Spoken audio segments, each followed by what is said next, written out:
Es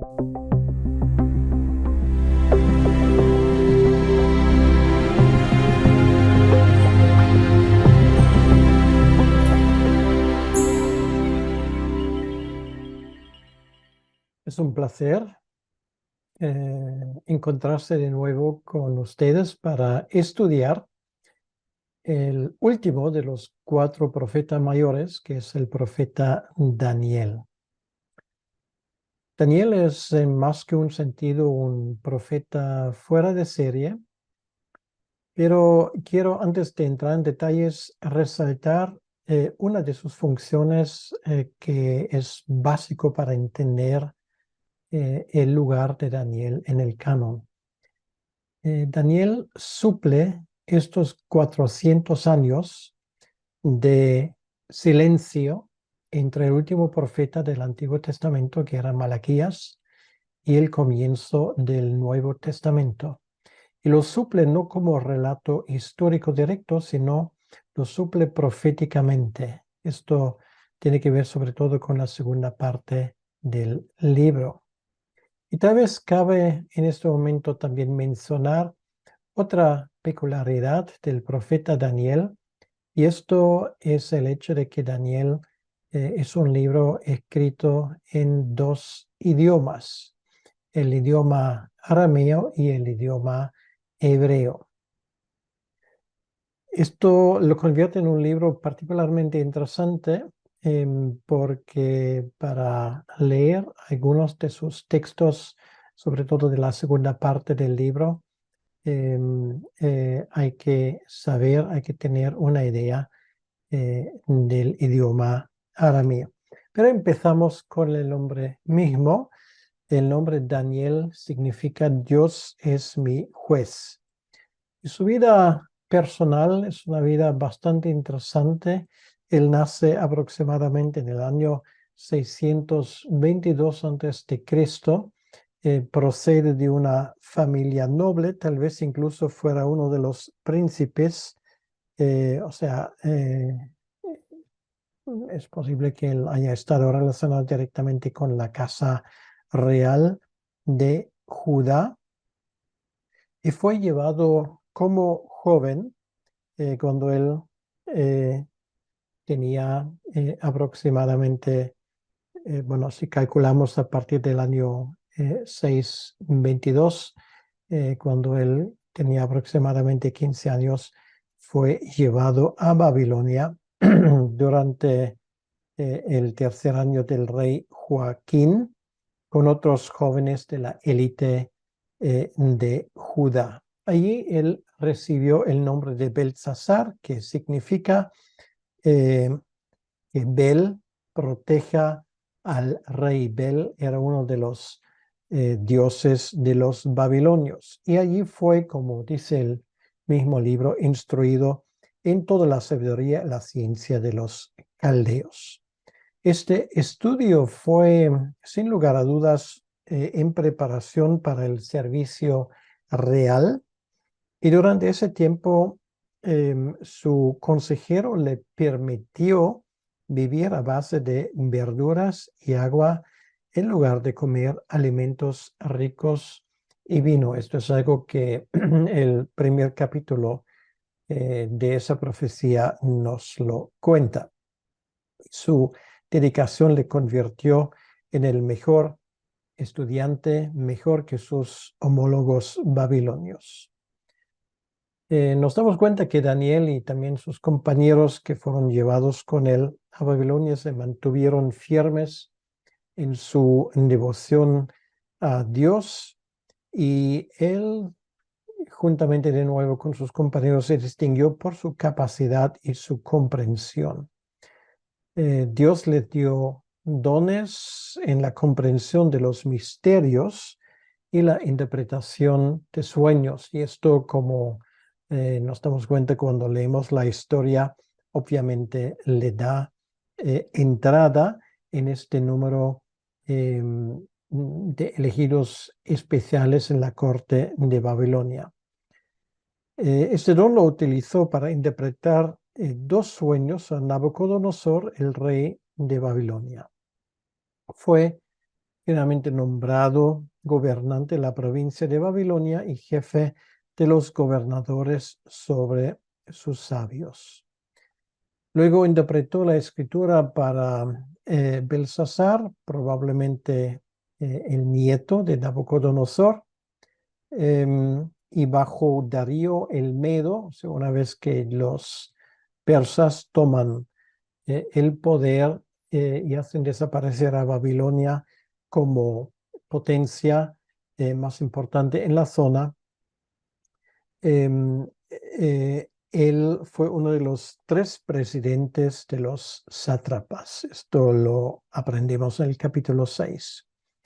Sus enemigos intentaron en varias ocasiones de acabar con él. Por ejemplo, fue arrojado un foso de leones del que se libró milagrosamente. Sus adversarios, sabiendo que Daniel oraba 3 veces al día a su Dios, habían engañado a Darío para que promulgara un edicto que prohibía orar a cualquier dios u hombre durante 30 días.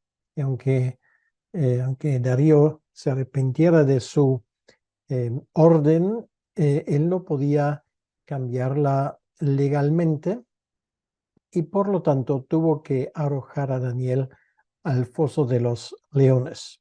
Daniel creyó que Yahvé le libraría a Daniel y tras una noche en vela se levantó temprano por la mañana y vio efectivamente que Daniel había sido preservado de parte de Dios. Los enemigos de Daniel junto con sus esposas e hijos en su lugar fueron arrojados al foso de los leones y fueron devorados inmediatamente.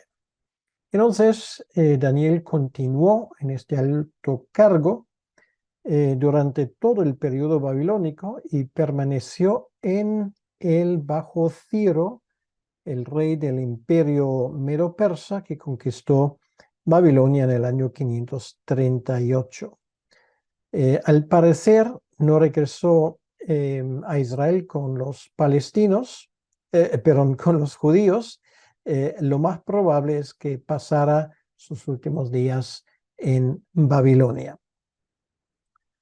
Bien, entonces podemos sacar la conclusión que Daniel es uno de los pocos personajes bíblicos conocidos sobre los cuales no se ha escrito nada negativo. Su vida se caracteriza por la fe, la oración, el valor, la conciencia y la coherencia. Era un hombre muy amado por sus superiores.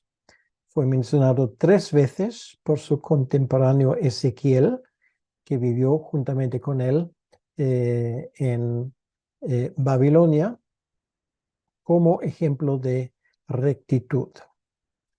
Su ministerio profético empieza en el año 605 y termina aproximadamente en el año 536. Fue contemporáneo del profeta Jeremías, del cual hablamos en la lección anterior, y como ya dije, del profeta Ezequiel, que llevó a cabo su ministerio entre los exiliados en Babilonia, pero en el río Quebar, cerca de este asentamiento de Tel Aviv, como él mismo nos lo describe. A diferencia de otros profetas como Ezequiel, que ministraba directamente al pueblo, el profeta Daniel era ante todo el representante de Dios en la corte del rey de la nación gobernante. Daniel ministró durante toda la duración del cautiverio babilónico como profeta y funcionario de gobierno. Continuó después de que Babilonia fuera vencida por los medos y los persas en el año 539. Su ministerio profético se dirigió a las cortes gentiles de Babilonia y de Persia, así de la misma manera también a sus compatriotas judíos. No cabe duda que él mismo es el autor del libro que lleva su nombre, y esto fue aceptado por los judíos en términos generales. La autoría, por lo tanto, y la fecha de Daniel son dos de las cuestiones más certeras en este sentido, aunque por supuesto hay teólogos liberales que lo ponen en duda. Daniel mismo afirmó haber escrito el libro en el capítulo 12, versículo 4, y utilizó la primera persona singular a partir del capítulo 7, versículo 2. Por ejemplo, como fuente extrabíblica podemos citar al Talmud, que está de acuerdo con este testimonio y le afirma como autor del libro. Por cierto, nuestro Señor Jesucristo hace exactamente lo mismo, atribuyendo la cita de Daniel capítulo 9, versículo 27 al profeta Daniel en Mateo 24, 15. ¿Cuál es la fecha cuando fue escrito el libro? Bueno, nos damos cuenta que el libro prácticamente contiene profecías y acontecimientos a lo largo de la vida de Daniel. Pero hay que decir una cosa, que el libro no fue escrito de una forma cronológica, quiere decir que la secuencia de los acontecimientos no fueron escritos de forma cronológica o ordenado, mejor dicho. Por ejemplo, Daniel capítulo 1 nos ubica aproximadamente en el año 605, hasta aquí todo va por orden cronológico, luego también el capítulo 2 que sigue a continuación, pero ya nos damos cuenta que el capítulo 3 ocurre muchos años más tarde, se ubica aproximadamente en el año 587.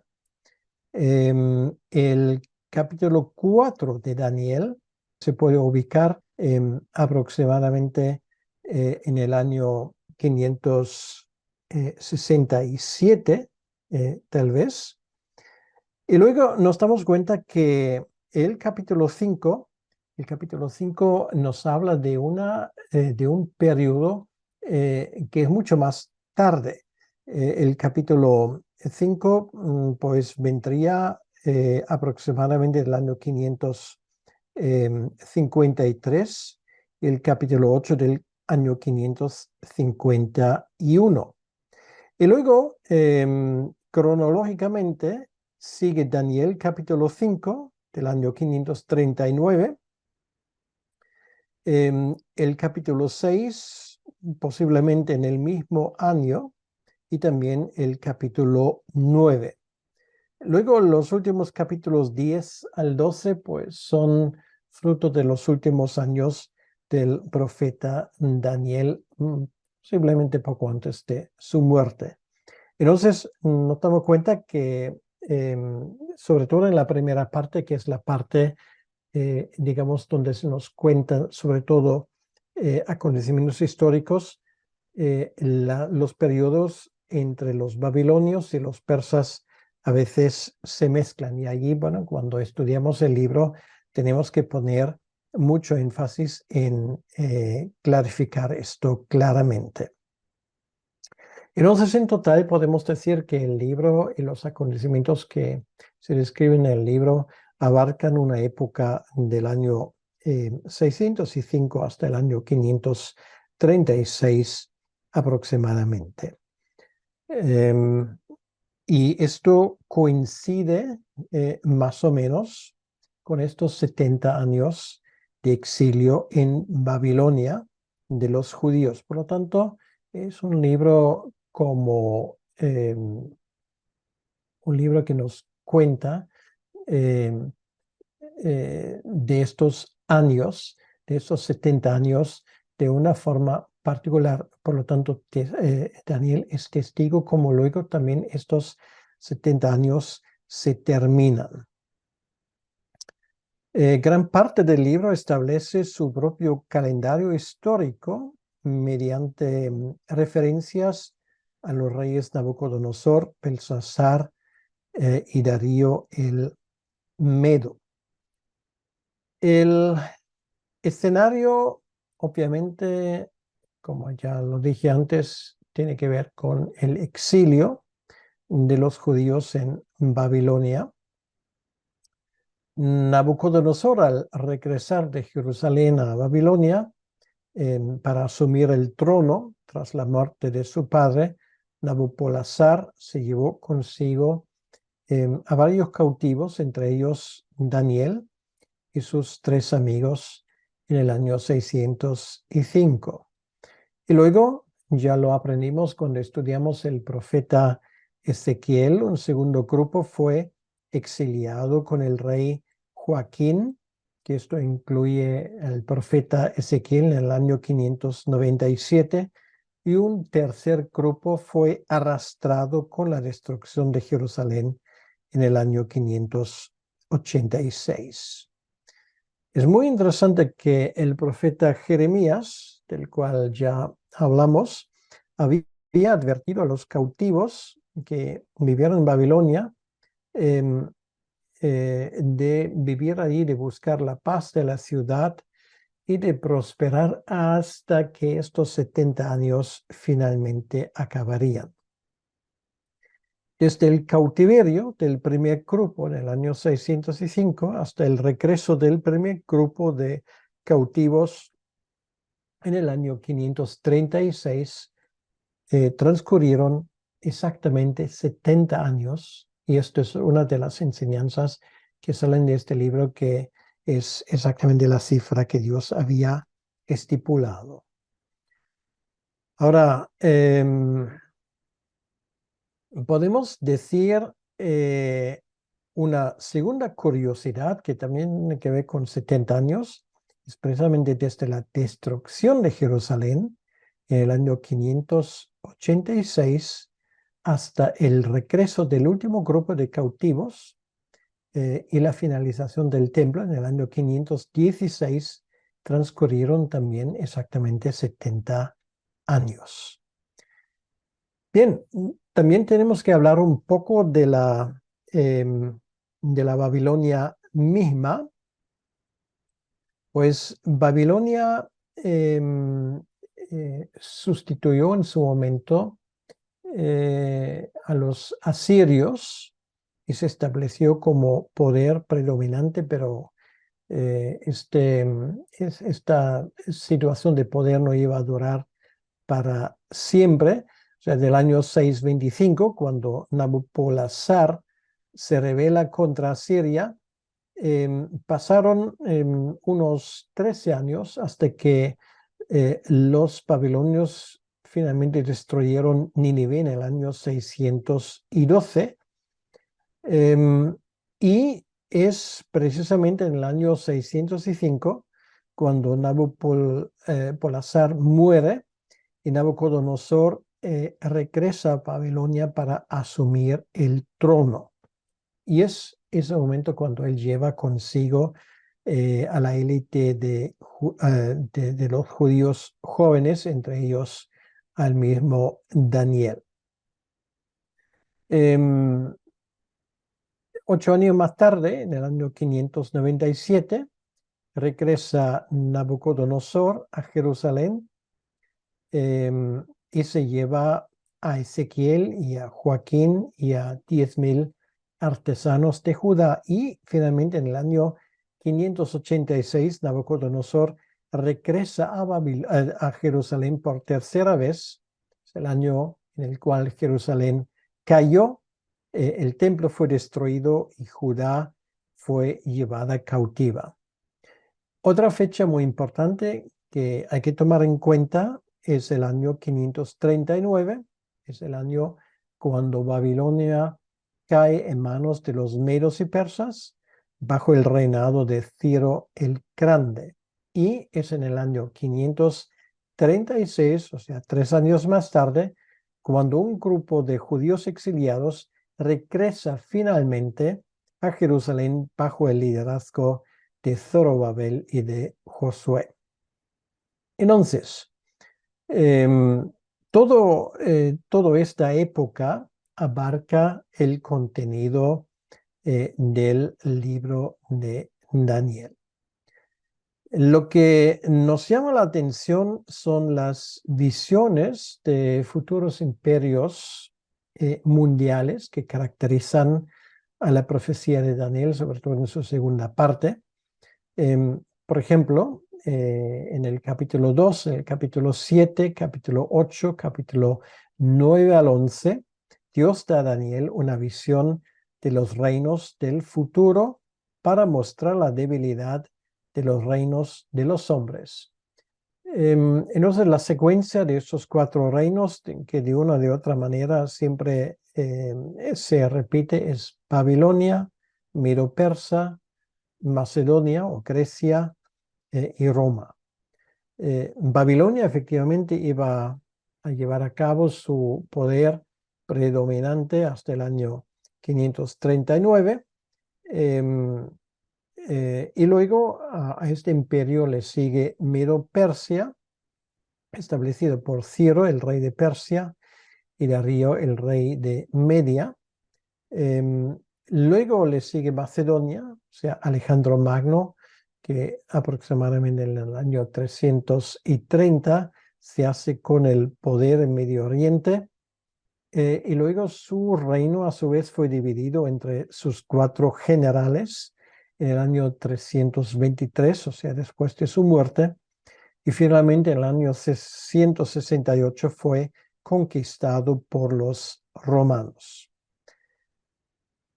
Esto lo vemos expresado de una forma muy clara en el capítulo 2 y podemos llegar a la conclusión que los 4 reinos de la imagen que vemos representado allí eran Babilonia, Medo-Persia, Grecia, el Imperio Romano.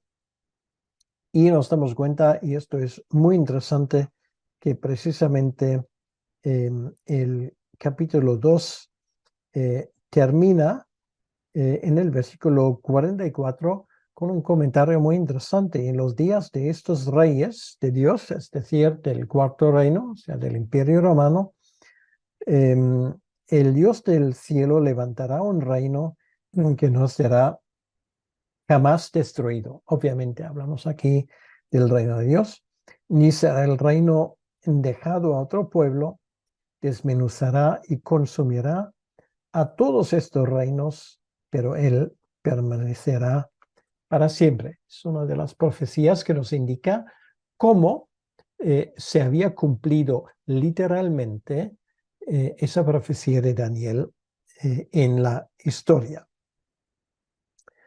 Con esto podemos hacer un rápido sinopsis del libro para saber de qué habla cada capítulo. Y una vez más, aquí seguimos la secuencia de los capítulos, pero esos capítulos no en cada caso siguen a un orden cronológico. Entonces, el que expone el libro tiene que asegurarse de explicar esto bien a su audiencia para que la gente entienda que no estamos hablando de un libro, digamos, ordenado en todos los sentidos cronológicamente. En su mayor parte sí, pero no en todas las partes. El capítulo 1 es como una introducción al libro. Aquí vemos el desarrollo de Daniel y de los 3 hombres, Sadrach, Mesach y Abednego, para servir en la corte del rey en Babilonia. El capítulo 2 nos habla del sueño de Nabucodonosor y de la visión de Daniel. Nos enteramos cómo finalmente Dios y su juicio ponen fin a los 4 reinos, a cada uno. El capítulo 3 nos habla de Nabucodonosor y cómo erige una imagen de oro. Los 3 hombres, Sadrach, Mesach y Abednego, se arrojan a un horno por negarse a postrarse ante esa imagen, pero por la providencia de Dios salen ilesos. El capítulo 4 nos habla del sueño de Nabucodonosor, de un gran árbol, y su lección es muy simple. Dios es capaz de someter a los soberbios. Es una lección que Nabucodonosor tenía que aprender por las duras. Luego, capítulo 5 nos habla de Belsasar, probablemente el nieto de Nabucodonosor, que en lugar del rey, digamos, regular de Babilonia, que se había retirado, ejerció su poder. Y esto es el capítulo donde Nabucodonosor ve la escritura en la pared y Darío recibe su reino. El capítulo 6 nos cuenta cómo Daniel es nombrado como uno de los 3 presidentes sobre los sátrapas, que son los gobernadores de provincias. Tras el complot de sus enemigos, se le arroja al foso de los leones, pero él, como sus 3 amigos, son preservados por Dios. Una vez más, quiero enfatizar que Daniel consigue algo extraordinario. Esto es que él consigue ministrar tanto al rey de los babilonios como a los medo-persas. Y esto es extraordinario porque normalmente alguien que había desempeñado la función de consejero cuando cae un rey, o en ese caso incluso un reino, incluso el reino que conquista, el reino antiguo, normalmente hace ejecutar a todos los consejeros. Obviamente Daniel era demasiado valioso también para los medo-persas para hacer esto. El capítulo 7 nos habla del sueño de Daniel, de los 4 imperios grandes mundiales. Luego el capítulo 8, ahí tenemos una visión de Daniel. Es el capítulo donde se nos sale Alejandro Magno, como él destruye el imperio medo-persa, y como este luego se divide a su vez en 4 reinos. Capítulo 9 nos habla de la oración de Daniel, que es contestada en la última parte en la definición del reino que se describe allí. Y por cierto, ese capítulo 9 contiene una de las profecías más sorprendentes que tenemos en toda la Biblia. Ahora, en ese marco no voy a tener la posibilidad de extenderme, pero, por ejemplo, en mi libro que se titula Cuando los cielos hablan, que salió hace un par de años, que es disponible a través de Amazon, ustedes tendrán todo un capítulo dedicado a ese tema. Es el capítulo donde se predice la muerte de nuestro Señor Jesucristo al día exacto. ¿Vale? Esto es el capítulo 9. Luego el capítulo 10 nos describe el conflicto entre Egipto y Siria. El capítulo 11 nos cuenta de finalmente la llegada de los romanos proféticamente. Y el capítulo 12 nos lleva al tiempo del final hacia Cristo. Eso es muy importante. Nos damos cuenta que Daniel es un libro que en sus partes proféticas nos allanan el camino hacia Cristo. Quiere decir que es un libro muy importante en ese sentido. Nos damos cuenta el año cuando muere el Mesías, por lo tanto podemos saber más o menos cuando él nace. Y esto es muy curioso porque hay una conexión, obviamente, entre los sabios que vienen de Oriente en Mateo capítulo 2 y ese conocimiento de Daniel que fue depositado allí entre los babilonios. Una vez más, no tengo posibilidad de entrar en más detalles, pero hay una conexión directa entre los sabios de Oriente, los Magoi, que son mencionados como grupo en el capítulo 2 de Daniel. Estos sabios caldeos, estos son los Magoi.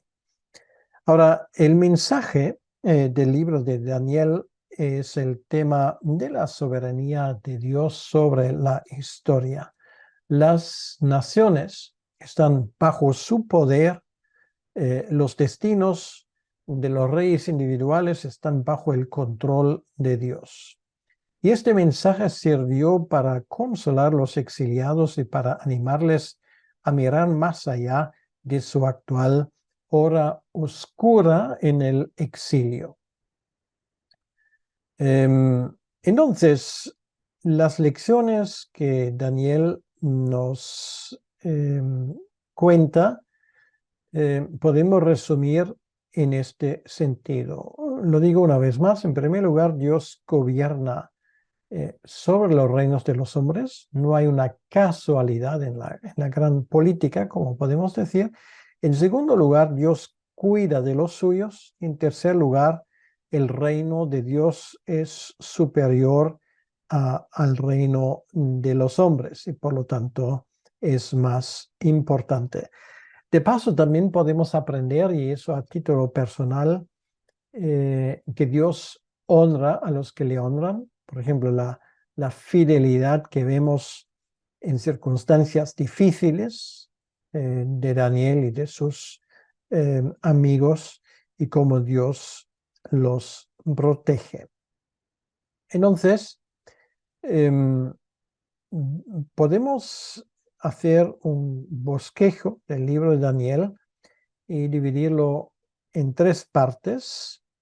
La primera parte tiene que ver con la historia personal de Daniel.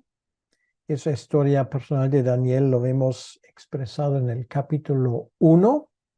Luego tenemos una segunda parte donde se nos cuenta el plan profético para los gentiles, o sea, son 400 años que abarca este tiempo. Y luego en la tercera parte particularmente se nos habla del plan profético, particularmente visto desde el punto de enfoque de Israel. Quiere decir que esto ya se centra más concretamente en la vida del Mesías, y estos son los capítulos 8 hasta el capítulo 12. Bueno, esto es en grosso modo las circunstancias y también tiene que ver con el contenido de cada capítulo. Importante también es que tengamos una idea de los grandes reinos que se mencionan en el libro. Por ejemplo, voy a hablar solamente unos minutos sobre el imperio babilónico. Babilonia originalmente era simplemente una llanura que limita el norte de Asiria y Mesopotamia. En el norte tenemos Elam y el país de los caldeos o Caldú.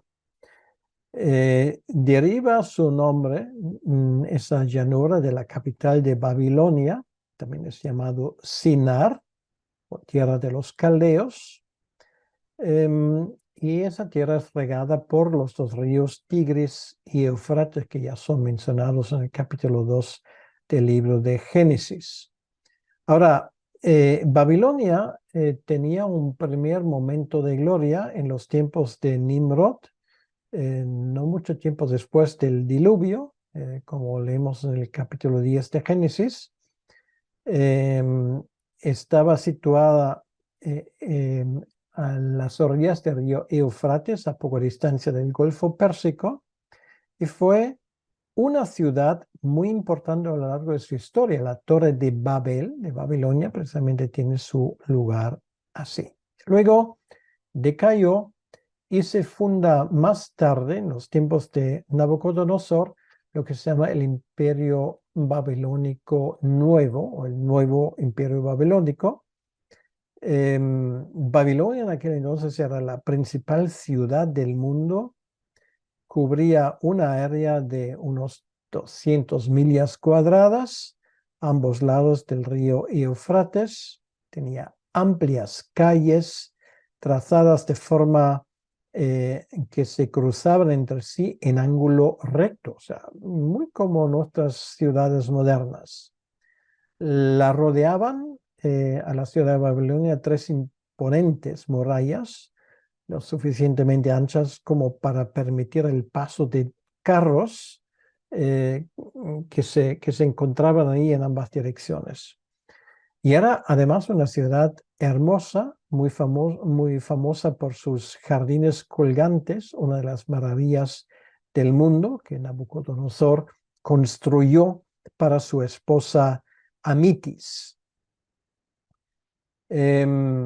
Luego, posteriormente, después de la captura por los medo-persas, pues Babilonia decae.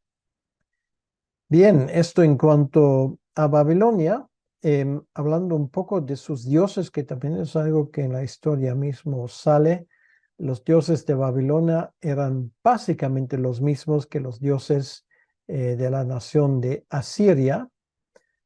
Ambas naciones eran muy supersticiosas. La diosa suprema de Babilonia era Marduk, el creador, el dios supremo. Y los dioses de los babilonios, para los babilonios mismos, eran vistos como amenaza para ellos. No había allí una relación agradable. Los babilonios además creían en brujas, en demonios, colgaban imágenes horribles a la derecha y la izquierda de las puertas de sus casas para ahuyentarlos. Y sobre todo creían en el poder de las estrellas. Por eso la astrología viene de Babilonia, pero también hay que decirlo, y esto es sobre todo el resultado del trabajo de los medos o de los medo-persas, basándose en los logros de la ciencia de los babilonios. En aquel entonces no se distinguió entre astrología y astronomía. Entonces también había mucho conocimiento de las estrellas, de los planetas. Y los babilonios eran de forma muy consciente, apuntaban y establecieron calendarios y podían ya calcular, bueno, muchísimas cosas. También construyeron templos llamados los zigurats a sus dioses. Por ejemplo, la torre de Babilonia era una torre así. Celebran allí en sus templos fiestas continuamente.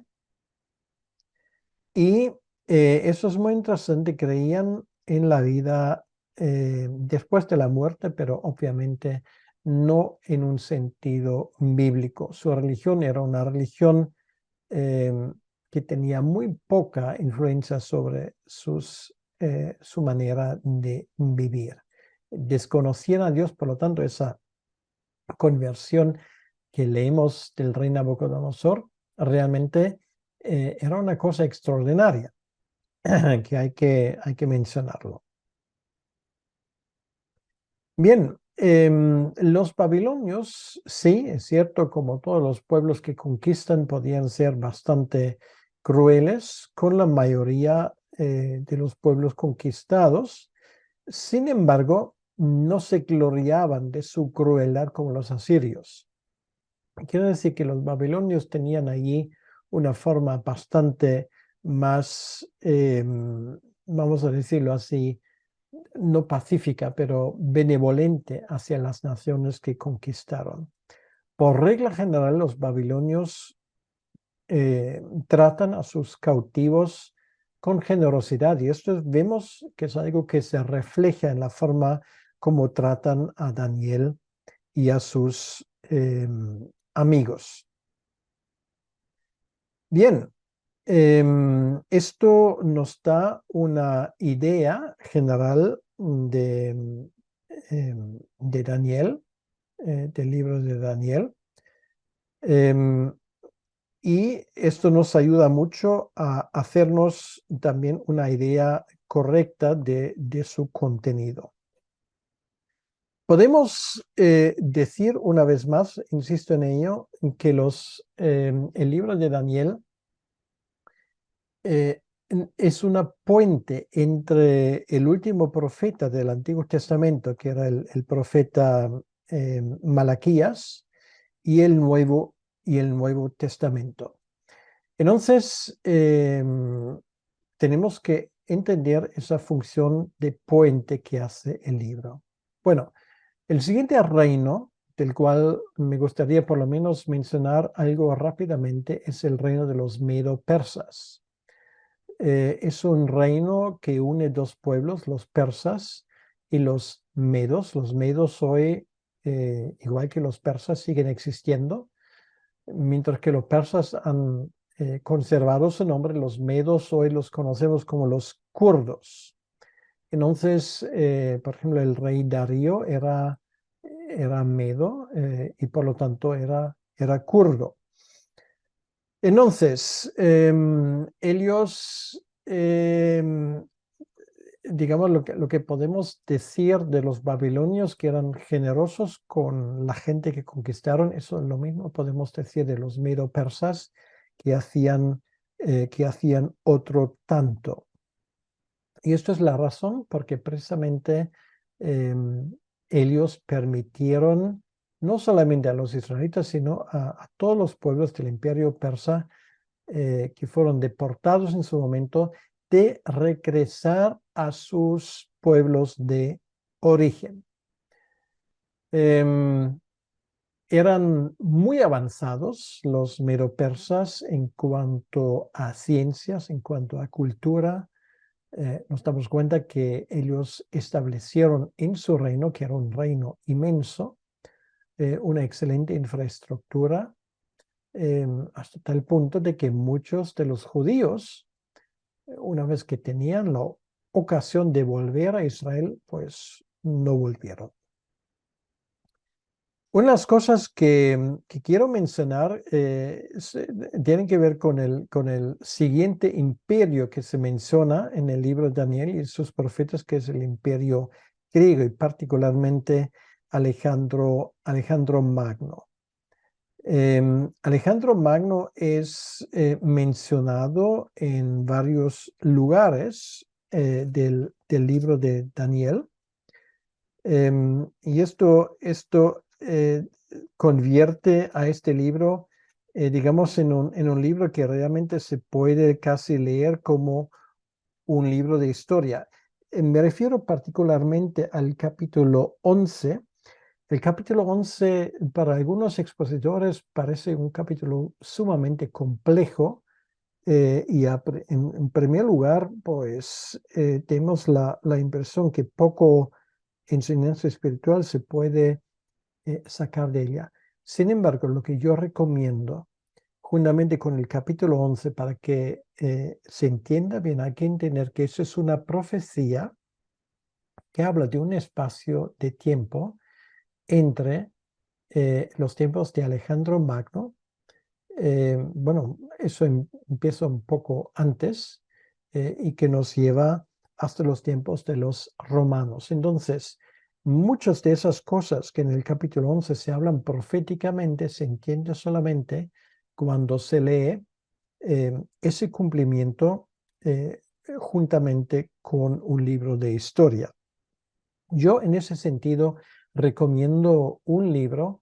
Infelizmente el libro solamente sale en inglés. Para aquellos de ustedes que saben inglés, recomiendo el libro. Lo tengo ahí en la estantería de mi biblioteca. Se llama In the Day of Those Kings, o sea, en los días de aquellos reyes. Es un estudio el más completo que yo conozco del libro de Daniel. O sea, es casi como un comentario definitivo. Entonces, yo le recomiendo, o sea, para aquellos que quieran hacer un estudio pormenorizado del profeta Daniel, pues este libro les va a hacer falta. Si no saben inglés, pues entonces aprenden inglés. Bueno, hoy en día ese libro se puede traducir con la ayuda de la inteligencia artificial que tenemos a nuestra disposición sin mucho esfuerzo. Entonces, háganse con ese libro. Si no leen inglés, pues tradúcenlo con la ayuda de un ordenador y van a entender el libro de Daniel bastante mejor. Una de las cosas que nos llaman la atención es el final, o sea, el capítulo 12 del libro de Daniel. Es uno de los pocos libros que nos habla de la resurrección. Entonces, aquí dice en el capítulo 2, capítulo 12, versículo 2, y muchos de los que duerman en el polvo de la tierra serán despertados, unos para vida eterna y otros para vergüenza y confusión.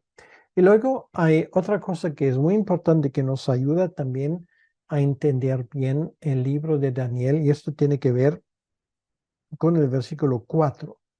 Insisto mucho en ello porque el versículo 4 nos da la clave para entender el libro. Dice, pero tú, Daniel, cierra las palabras y sella el libro hasta el tiempo del fin. Bueno, este tiempo del fin, según lo define el capítulo 7 de Daniel, es el momento de la destrucción de Jerusalén. Quiere decir que hasta que esto acontezca, van a pasar más de 400 años, o sea, no todo va a pasar de forma rápida, inmediata, y es la razón por que Dios le dice a Daniel de sellar las palabras de esa profecía. Quiere decir que esa profecía poco a poco se va a cumplir. Bien, con esto hemos llegado al final de esta introducción rápida al libro de Daniel.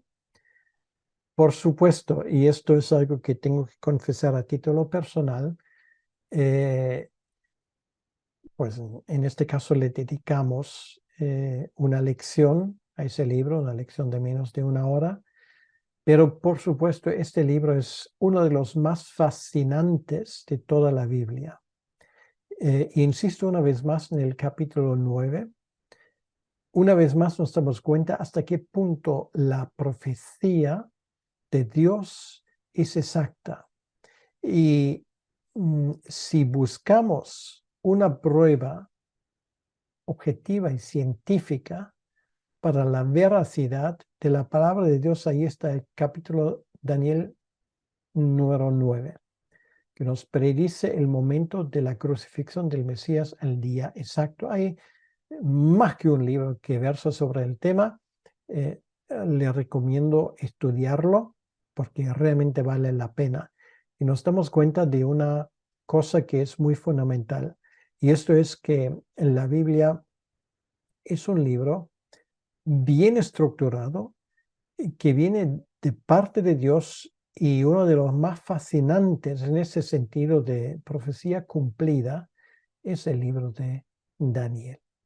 Por lo tanto, yo se lo recomiendo mucho en estudio de este libro de Daniel, de su carácter y de la forma como él indica hacia el Mesías. Una vez más quiero mencionarlo para el final de esa lección, los magoi, los que aparecen en el capítulo 2 de Mateo, son sabios medo-persas, en mi opinión, que vienen, que han conservado esa información de parte de Daniel y que luego lo aplican. Pues vamos a terminar esta lección con una oración, y es mi petición que ustedes se lleven mucha bendición de parte de este libro. Señor, gracias te damos por el estudio, por la introducción al libro de Daniel. Es un libro fascinante. Muchas cosas podríamos decir de más. Podríamos haber entrado en más detalles, pero no es el momento. Pero te pido que tú ayudes a mis estudiantes a tener una idea exacta y certera de este libro. Te pido, Señor, que tú ilumines a todos nosotros para que podamos estudiar tu palabra con exactitud, y para que veamos también que esa palabra indica hacia ti. Te lo pedimos, Señor, en tu nombre, para tu honra y para tu gloria. Amén. Con esto concluyo este estudio, y si Dios lo permite, en la próxima lección vamos a hablar del profeta Oseas. Dios les bendiga.